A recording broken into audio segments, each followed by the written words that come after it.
We drove these creatures to the edge of extinction, then brought them back from the brink. Now their habitat is under attack, and these cold-blooded creatures are feeling the heat. Our past history, as far as pollution and a lot of other problems that we've had, we don't act to prevent it.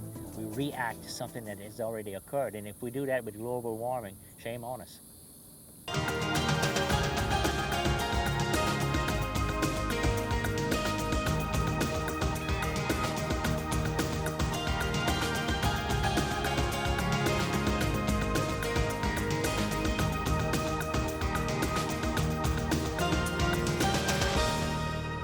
I'm Jane Fonda. Welcome to People Count. What distinguishes our planet from others? Our atmosphere. It sustains life. In 1997, the United Nations Conference on Climate Change focused the world's attention on our atmosphere and the way we're changing it, a phenomenon scientists call global warming. But no international dialogue on climate change would be complete without considering our oceans. So it's no surprise that the United Nations declared 1998 the International Year of the Ocean. We call our planet Earth, but ours is a water planet. Water covers nearly 3/4 of the Earth's surface. Our seas not only feed us, they help regulate weather patterns and absorb greenhouse gases. The health of our atmosphere is tied to the health of our seas. The ocean is not a blue-lidded garbage can. Yet we continue to dump vast amounts of waste and chemicals into it. In the fight to protect our oceans, a critical defender is that fine line where land meets sea, the wetlands. Here, fresh water and salt water meet and mix, creating one of the most productive ecosystems on Earth. These marshes act as filter and buffer, protecting the land from ocean and ocean from land. Wetlands also provide a home for countless species of plants and animals. Yet worldwide, they are under siege. Filmmaker and photojournalist Barbara Pyle journeys to meet two wetland warriors. Their coastal battlefield is found in the southern United States, in the shadow of a city nicknamed the Big Easy.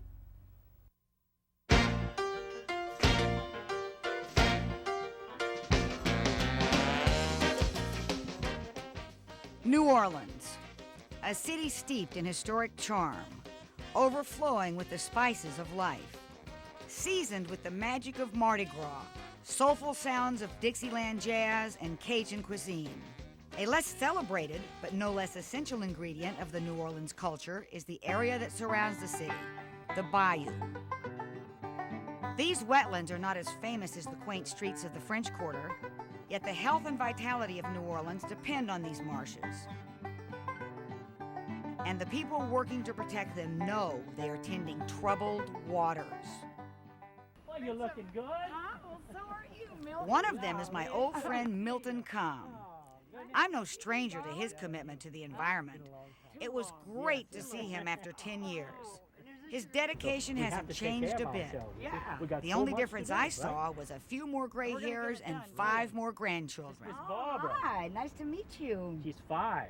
You're So she's 5? going to school next week. You take him out to the bayou Oh, with you? Milton protects what he loves.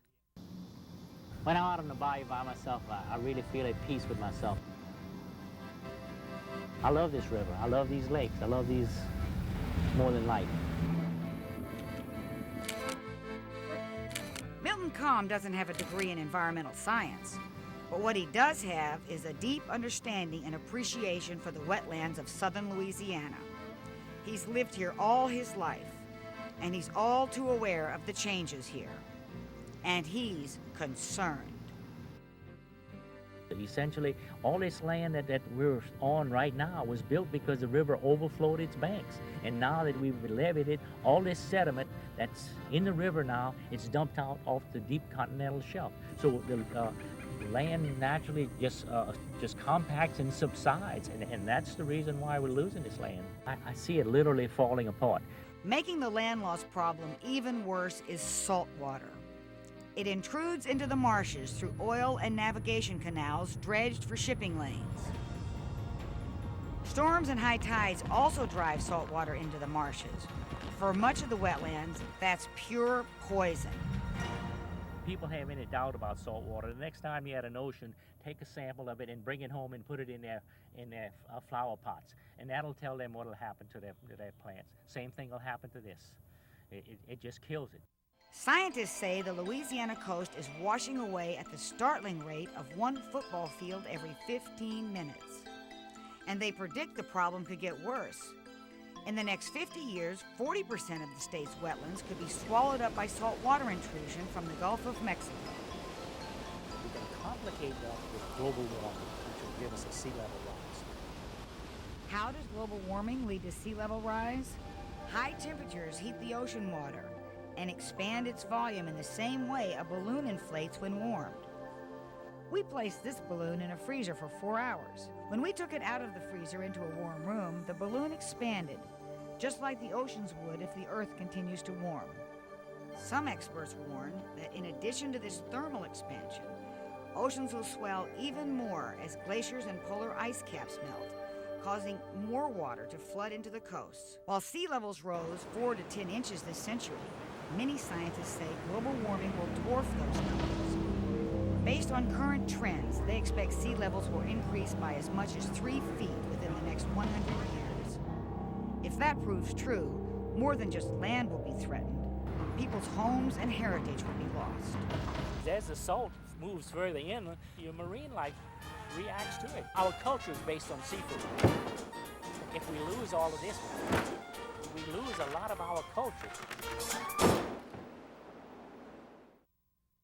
All right, gang, everybody's brought an appetite? Milton loves Louisiana tradition and the feast that it provides for his family and friends.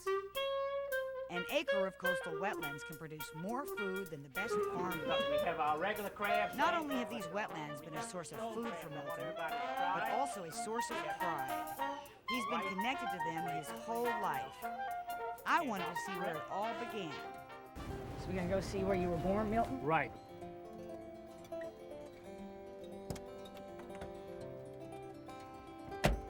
I didn't realize that just because I grew up on the river, that it would stay with me the rest of my life.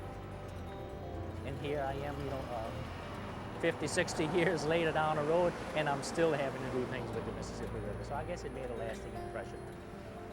His boyhood home stands behind the street sign that bears his family name. What was it like growing up across from the Mississippi River? Well, like I said, that was our playground. And so we went on out there, and it was so convenient. We didn't have any, place to go ahead and play. So basically, that's what it was all about. You always had fresh fish. When you caught something that morning, you were more than likely you were eating it that night. I guess it was something like Huckleberry Finn. How the old story goes about him, how he was, so fixed with the river. And I guess that was me too. I mean, it was a very important part of my life. So the river's right over that levee. Why don't you show me your old playground? All right, I'll be glad to do that. Okay. That'll be my pleasure. How many times have you climbed up this levee, Milton? As Milton grew up, his love of the river filtered down into the surrounding wetlands. The river furnishes so much life.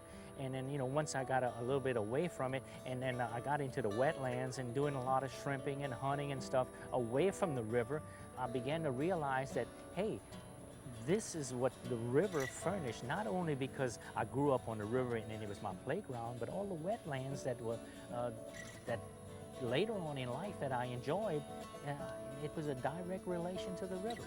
It made all these wetlands when it overflowed and all of the sediment. And so when I saw that we were losing all the sediment, we were losing all the wetlands, all of this delta building process was built because of this river.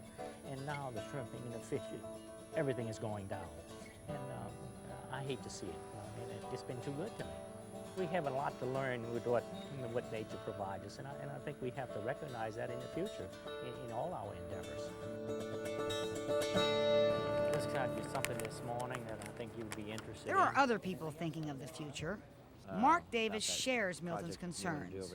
I noticed the airport wants to build another runway out there. I mean, He heads up the Coalition to Restore Coastal Louisiana. I met him at Audubon Park in the heart of New Orleans.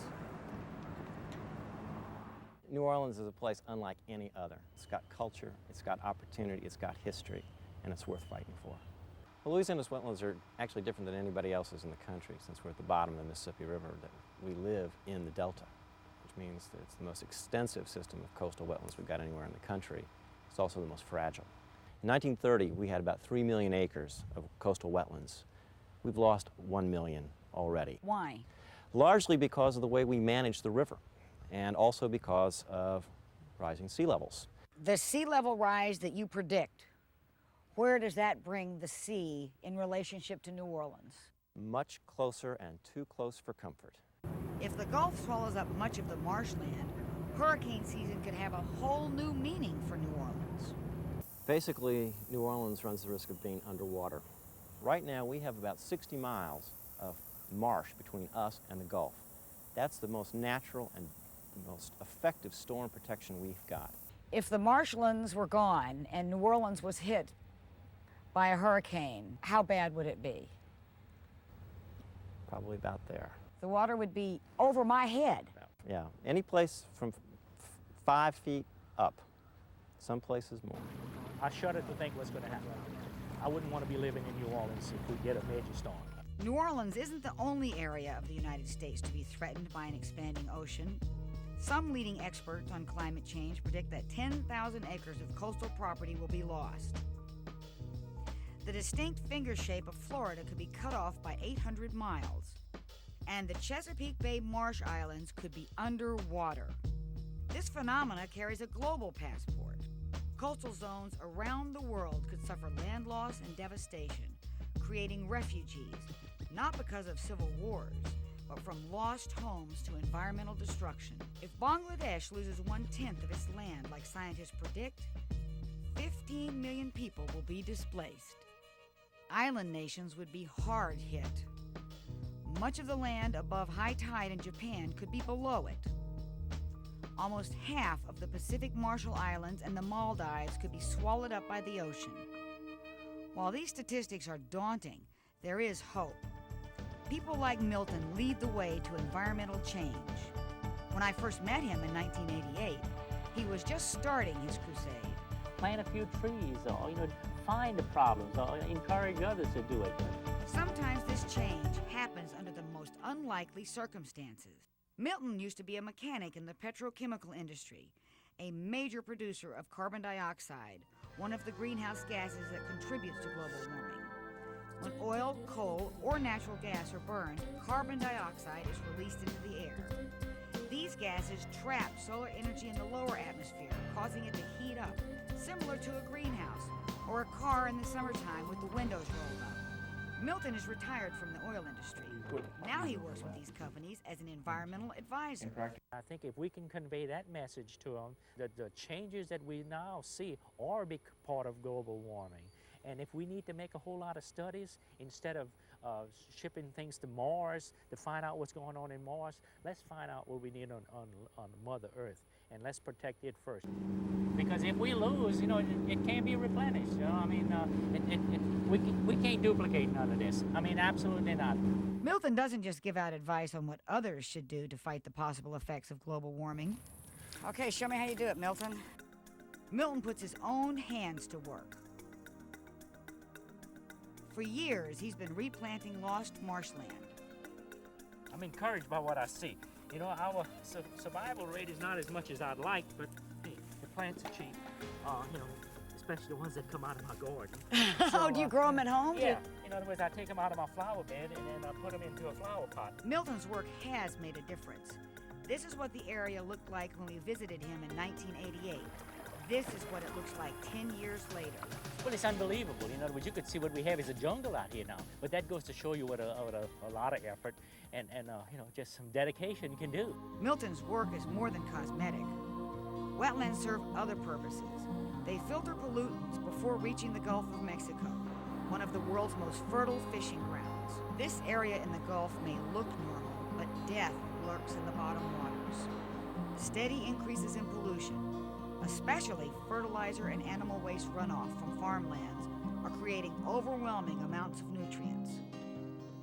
The nutrients spark algae blooms that starve the water of oxygen.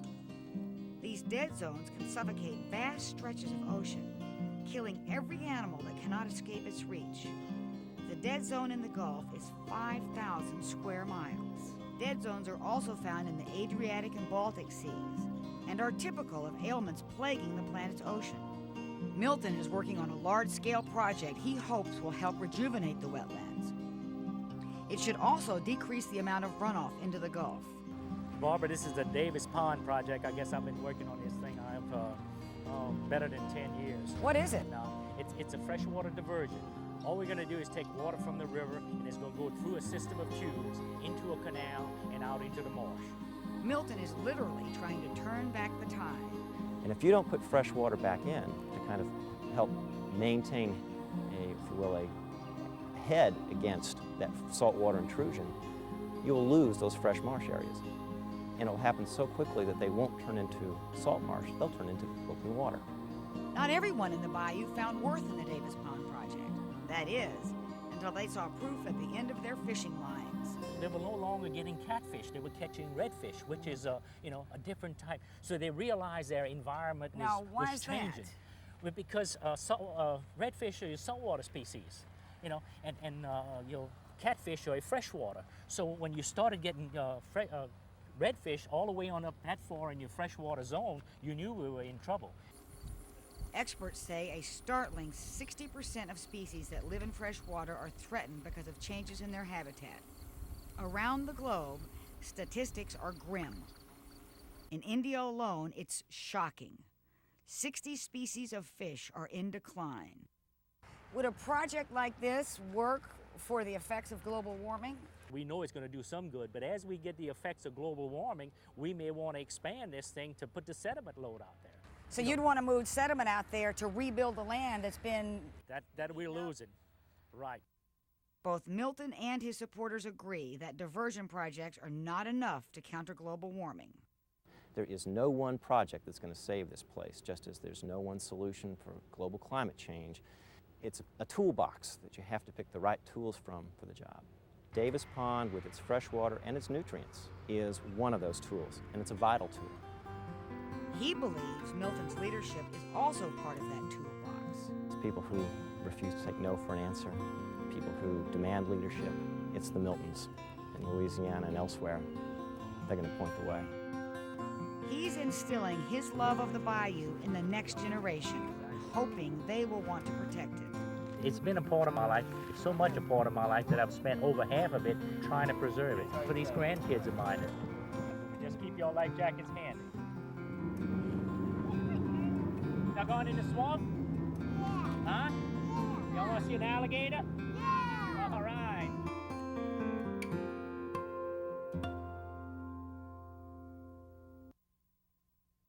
Those alligators Milton and his grandkids are looking for are a common sight in the bayous of Louisiana.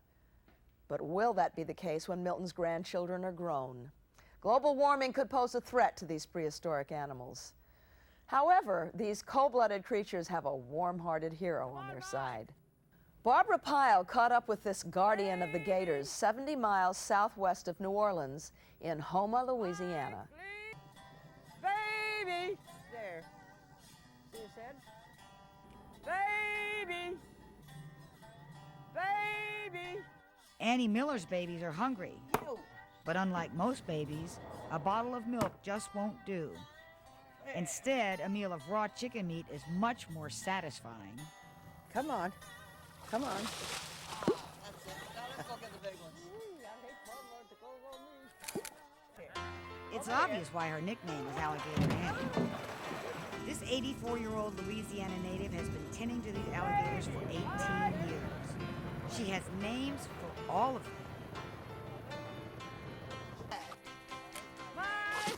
Come on, Bill. Baby. Max. Boomer. Tiger. Baby. Why do you call him Tiger? Because he's mean. He's mean, huh? I wanted the chance to charm Annie's freshwater friends. But first, she gave me this warning. The jaw pressure of an alligator that size is something like 1,000 pounds per square inch. If he gets hold of anything or anybody, no man alive would have the strength to pull those jaws apart. Okay. There you go. Not bad for for my first time out, huh, Annie? You did pretty good.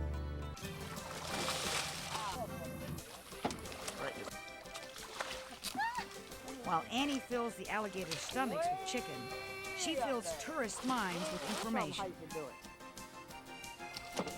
An alligator will attack you if it's a female guarding her nest or her young, or she's cornered.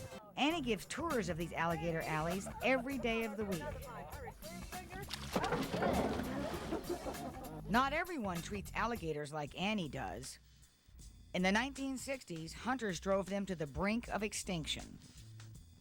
Since then, restrictions on the hunting season have enabled these ancient creatures to make a miraculous comeback. But in the future, they could face an even more lethal threat from global warming.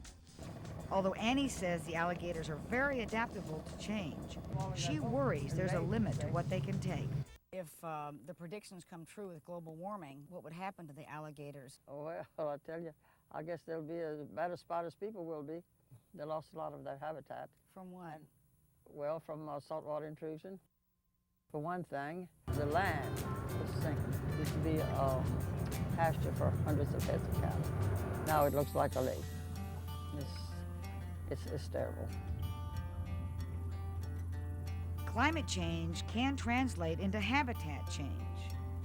Well, right now we've got gobs of alligators. That's been one of our success stories, but alligators are basically freshwater animals. We can have alligators in a fair amount of our state, so I don't think we'd lose it all, but you would lose significant habitat.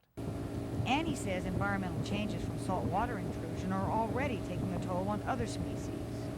You don't see the otters, you don't see the woodcocks, or so many of the birds and the animals that we used to see. You don't see them. Experts say birds' nesting and migratory patterns have been disrupted in recent years.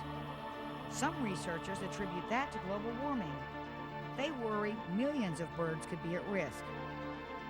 The wetlands of Louisiana provide critical habitat for 75% of the migratory waterfowl in the United States, and the problem is global.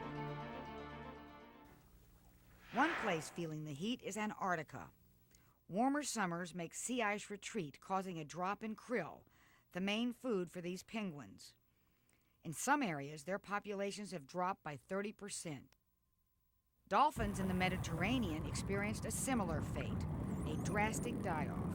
Their food sources also dwindled from warming waters, making them weak and vulnerable to disease. If every member in the animal kingdom had a guardian angel like Annie, they'd never go hungry. Annie, do you get attached to these alligators like some people get attached to their pets? I sure do. If I didn't, I wouldn't work so hard trying to keep them alive. Annie makes sure the alligators dine with her during hunting season. I stuffed them yesterday because this is hunting season, and I heard a gunshot, and I was afraid they might see him and shoot him for the skin. Oh, well, I'd get up at all hours of the night, and I'd patrol up and down. Annie hopes to lure the gators her way, away from the bait lines hunters put out. When they catch them on a line, they're trapped, right? Yes, they swallow that hook and bait, you say. While Annie can't fight off all the hunters or sea level rise, she does create respect for these creatures, acting as an instrument for conservation. Annie uses a different instrument to sing the bayou's praises. And her biggest fans don't have to buy tickets. They have front row seats. They know Annie's call is a call of compassion. Baby! Max! Boomer! Baby!